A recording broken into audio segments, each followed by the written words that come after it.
ప్రజాభిప్రాయ సేకరణకు line clear అయింది అని అధికార వర్గాలు తెలిపాయి. ఉత్తరాంధ్ర జాలర్లు పాక్ చెరలో చిక్కారు. చేపల వేటకు వెళ్లి సరిహద్దులు దాటి పాకిస్తాన్ కోస్ట్ గార్డుల చేతికి చిక్కారు.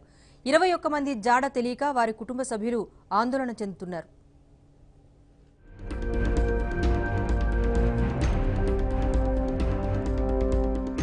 ఉపాధి కోసం శ్రీకాకుళం, విజయనగరం జిల్లాల నుంచి గుజరాత్ వెళ్లిన 21 మంది మత్స్యకారులు అరేబియా సముద్రంలో పాకిస్తాన్ గస్తీ దళాలకు చిక్కారు. ఈ విషయం బుధవారం వెలుగు చూడగా జాలర్ల క్షేమ సమాచారం ఇప్పటికీ తెలియలేదు. దీంతో ఆయా బాధిత కుటుంబాలు ఆందోళన చెందుతున్నాయి. శ్రీకాకుళం, విజయనగరం జిల్లాల నుంచి కొంతమంది జాలర్లు గుజరాత్లోని వారావులు ప్రాంతానికి బతుకు తెరువు కోసం వెళ్లారు.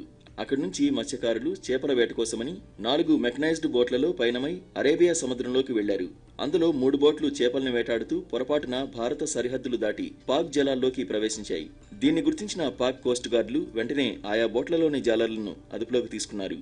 పాక్ బలగాలకు చిక్కిన వారిలో ఎచ్చెర్ల మండలం డి మత్స్యలేశం, కొత్త మత్స్యలేశం, శివాజీ దిబ్బలపాలెం, బడేవానిపేటతో పాటు విజయనగరం జిల్లా పోసుపాటి రేగ మండలం, తెప్పల వలస, ముక్కాం, పతివాడ బైరిపేటకు చెందిన మొత్తం 21 మంది మత్స్యకారులు ఉన్నట్లు తెలుస్తోంది.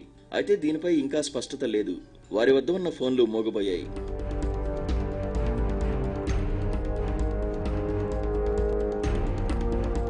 మత్స్యకారులను పాక్ కోస్ట్ గార్డులు చిత్రహింసలకు గురిచేస్తున్నారేమోనని వారి కుటుంబ సభ్యులు ఆందోళన చెందుతున్నారు. తమ వారిని క్షేమంగా విడిపించాలని వేడుకుంటున్నారు. పాక్ బందీలుగా ఉన్న జాలర్ల వివరాలను ఉన్నతాధికారులకు నివేదిస్తాం. జాలర్లను క్షేమంగా విడిచిపెట్టే అవకాశముందని మత్స్యశాఖ ఇన్ఛార్జ్ ఏడీ గోవిందరావు తెలిపారు. ఏపీకి చెందిన జాలర్లు పాక్ బలగాలకు చిక్కారన్న వార్త తెలియగానే ముఖ్యమంత్రి చంద్రబాబు వెంటనే స్పందించారు. తెలంగాణలో ఎన్నికల ప్రచారంలో పాల్గొంటూనే మరోవైపు మత్స్యకారుల అంశంపై అధికారులతో మాట్లాడారు. మంత్రి కళా వెంకట్రావు ద్వారా సమాచారం అందుకున్న సీఎం తెలంగాణ ఎన్నికల ప్రచారాన్ని కొద్దిసేపు ఆపి ఏపీ భవన్ కమిషనర్ అర్జా శ్రీకాంత్తో ఫోన్లో మాట్లాడారు. మత్స్యకారుల యోగక్షేమాలపై ఆరా తీశారు. జాలర్లు సురక్షితంగా తిరిగొచ్చేలా చర్యలు తీసుకోవాలని ఆదేశించారు. ఏపీ భవన్ అధికారులు విషయాన్ని ఇస్లామాబాద్లోని భారత రాయబార కార్యాలయం అధికారుల దృష్టికి తీసుకెళ్లగా వారు పాకిస్తాన్ అధికారులతో సంప్రదింపులు జరిపారు.